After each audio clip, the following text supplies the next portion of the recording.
Second front freeze out, palette expanding, crisis demanding, the message never comes. Stateless invention, always intended, thought is pretended, the feeling never comes. Statues erected, to no one elected, children point fingers and objects fall down. Reason dissected, it's what is expected, question mark lingers and objects fall down. The process reveals all the false meaning, where it is leaning, the party never comes. Death in the morning, afternoon sunshine, everyone's too blind, the vision never comes. Statues erected to no one elected, children point fingers and objects fall down. Reason dissected, it's what is expected, question mark lingers and objects fall down. Before I start saying anything, I just want to be very clear here that I do not support Russia because I don't support the existence of any state institution. All governments exist as illegal cartels, and this is especially true of both Russia and the US of A, who are, all things given consideration, probably of equal guilt in the current situation in Ukraine. That said, I'm not against Russia winning here either. It seems to me to be at the very least less bad than what nuclear Armageddon the United States wishes to push in retaliation to what is honestly just not our business. So anyway, 9/11, Pearl Harbor, and Russia's annexation of Ukraine. What do all of these things have in common? Americans all think they are the worst things ever without having any idea why they happened. It's quite easy to be on the outside looking in, having a halfway held allegiance to your own whereabouts, and come to a conclusion which is not only not of your own making, but made with the rough level of pre-plannedness of a Hollywood-directed film. One can view the current comparisons of Putin to being in any way similar to Hitler as a truly comical ignorance. It can be a form of religiosity, even, to hold the continual assumption that every time a bad thing just happens, it is a sort of attack on democracy, which is, of course, ostensibly and conveniently the position of your own home team, specifically the world daddy of the United States. Because there are just so many countries out there that are grateful for our presence there. Not really. Freedom is certainly an easy idea to convince oneself of and to adhere to. Never mind the fact that it exists as mostly an abstraction. What disasters could be courted by this pathology are no less than total world annihilation. And it will not come to pass that we give any rigor to the definition of such an idea, so long as it brands its war-hungry brutality under the flag of freedom. Russia has, for quite a long time, been considered to be the boogeyman haunting American fraternity. Let me give the true definition of what the Cold War was and still is. A Cold War is a war with only one true aim, and that is absolute annihilation of the enemy with minimal outward opposition. It is a war waged to be as seemingly uneventful as it is heartless. And truly, this is the future of all major warfare. For we don't actually need soldiers for anything other than defense. The US is, in a strange and baffling way, probably technically correct that they are investing in defense spending, because a fence was already put to full completion by the assembly of the first nuclear bomb. Apart from that, the bulk of their offense is in fact done by means of covert operations, not in the form of direct military interventionism. In terms of offense, all the bases are already loaded by this systemic Cold War waged on impoverished countries. This is likely why the government was so obtusely paranoid about the prospect of WMAs in Iraq, because the foremost goal of U.S. hegemony is to establish total world dominance, and the first step of doing that is to make sure, first of all, that no currently oppressed country can ever rise above the point of being non-controllable. There's no doubt to me that if possible, the USA would wage a theocratic war, as it was in truth, of oppression against Russia, as they did in any number of non-Christian conforming Middle East nations, if they were capable of doing that. The USA's holistic policy approach to internationalism is precisely to obtain a complete death grip on and limit the capacity of any other developing country to grow. Believe it or not, Europe is already wholly beholden to U.S. interests and is, in a way, in fact, the colonies of the U.S., and it has been this way ever since the first nuclear arms were first created and the Bretton Woods system was established as the now world order of economic imperialism. NATO is not a national organization. It is a form of international control of the current egoism of United States politics over the yet-to-be-annexed Third World. It may have been created in a way to defend against Russia, but today all it stands as is essentially a ceiling which is designed to prevent any unhomogenized nation from achieving nuclear arms for themselves. And by nuclear arms, by the way, I don't simply mean owning nukes, but the capacity to use them as well. After all, what's a dollar worth if there's no exchange system to spend it on? And that is indeed what nuclear arms are to these psychopaths, a de facto form of currency. So, what NATO is doing is effectively establishing a military dictatorship over the lesser states of the world so that they can only achieve a potential first worldism if they themselves consent to and attribute their own force of will and power towards the already established nations. It's, after all, not a coincidence that Eastern powers are only tenuously referred to as First World. This is deemed necessary by the global forces of capitalism, so in a very real way, the only way to be against capitalism right now is to be in favor of all established states being granted a seat at the International Summit of Commerce in all of its established iterations. Because, and I should be clear about their agenda, what is capitalism after all, except a means of forcing the weak to kneel to the powerful in economic servitude?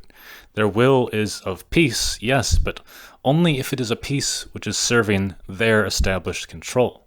If the United States truly fancies itself a peacekeeper, it can do two things to show its authenticity. First off, stop occupying Hawaii and Alaska on the basis of being seats of militaristic power. And secondly, stop this foolish astroturfed crusade being used to paint every enemy of their own state of power as crude villains of a republic of selflessness, when we all know very well that the only thing the United States government cares about is their own imperialistic control over the world, using the power of the petrodollar, which was stolen from being the natural right of Middle Easterners. Just because you can lie to your own populace does not mean that the people who have actually suffered under the U.S. regime will forget the pile of corpses that have lined their own territories. And just because you are not a direct aggressor in the most basic sense does not mean the Marshall Plan was anything but a direct affront to everything that the Soviets had tried to foster for themselves and their own facets of empire building. All the Marshall Plan ever was an attempt to buy out the rest of Europe to join in on its mission of Soviet destructivism. No honest interpreter will ever tell you that Russia wishes for a Ukrainian genocide. None of the people making racist caricatures of Russians, as they are doing at this moment, at the behest of U.S. intelligence operatives, can tell you that they are a great deal different from the Ukrainian people who are made distinct from the original Soviet Union, which was in fact the sole reason they were granted elevation from poverty. No one with any understanding of geopolitics can make the claim that if Ukraine were to actually join NATO, that this would be anything but disastrous for the Russian national security interests. And if my saying that triggers you, you are really just kneeling to tribalism favoring your home country.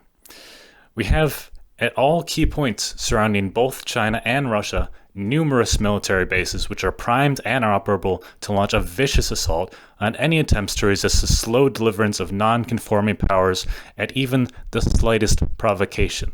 We should also not forget that when asking to join the NATO allegiance, Russia was rejected from it in 1954, the West having said to them that the unrealistic nature of the proposal does not warrant discussion. Considering also that President George H.W. Bush's full intent was to conscript every non-NATO country, quote, from the Baltic to the Black Sea, end quote, one can begin to see that the most absurd proposition here is in fact that the USA has ever not been an aggressor in some front or another.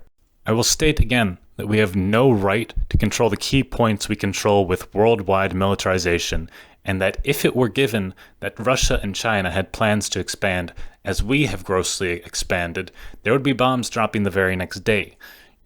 You have to realize that in spite of the physical conflict happening now, the United States is imperialist in the basic sense that the media itself is a branch of the U.S. Army. They don't tell you that the Ukraine conflict has been ongoing since 2014, and this is not only intentional but a kind of griefing tactic to sway the tide of public opinion in their favor, which is indeed a necessity in any war we choose to wage. And even if that was a lie, the reality is that they never wanted Russia to succeed. You want to know why Russia is the enemy of the United States? Because Russia was never supposed to be in on the game. The United States factually wanted to use their newly acquired nuclear arsenal to wipe Russia off the map for good. And this was on no defined grounds, by the way, except that we had at the time the capacity to get away with such a crime against humanity. So, in my opinion, Russia certainly has a good reason or two to be spiteful of the United States. Now, is the current situation in Ukraine dire? Well, that depends on whom you ask. It may be important to keep in mind, perhaps, that the USA is not currently fighting a war, technically, but merely enabling one.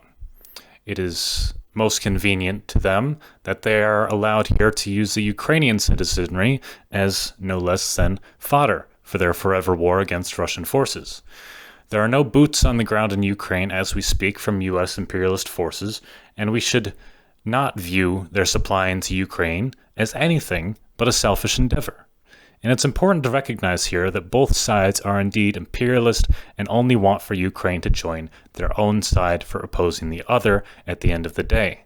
Imperialism is a key phenomena here, as most of the conflicts of the past were purely a matter of conquest. We wanted the resources that the other side could provide for us, but today that is not actually the case. What we want is not resources, though they can certainly be a nice addition, especially where oil is involved, but global control, which may not be directly profitable, but does enable current world interests to continue their molestation of the third world for endless growth-oriented profits. Profits which, as it stands, are currently growing more and more threatened by the day by China's economic form of imperialism. This is the true goal of this endless hegemonic warfare the United States is unable to call a ceasefire on, which is uncontested, Eurocentric, imperialistic economic domination of all commerce. Supporting this regime is probably one of the most racist things you can do, as this economic imperialism not only refuses to support but actively threatens the self-governance of all non-white nations who are forced to day in and day out lick the boot of our global domination of systemic third world exploitation and the continual CIA-instituted oppression of countries which have tried time and time again to historically claim their own rightful foothold in the world economic scene. The USA does not and will never support anything short of unbridled capitalism, which holds no regard for the rights or the livelihood of those who exist as the gears within the machine of profitability.